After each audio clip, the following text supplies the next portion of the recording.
Inihayag ni Comelec BARM Regional Director Attorney Ray Sumalipaw na magpapatuloy ang Oplan Baklas sa buong Bangsamoro hanggang September 12, 2 araw bago ang halalan, upang tiyakin ang pagsunod sa mga patakaran sa paglalagay ng campaign materials.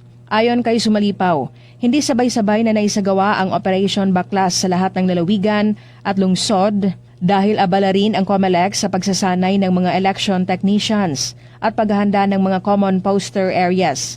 Gayunman, tiniyak niyang ipagpapatuloy ito sa koordinasyon ng mga election officer, PNP at iba pang mga law enforcement agencies, katuwang ang Mendre BARM.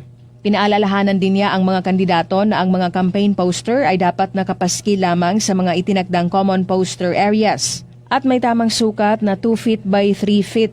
Mahigpit na ipinagbabawal ang paglalagay ng mga poster sa poste ng kuryente, punong kahoy at iba pang hindi otorisadong lugar.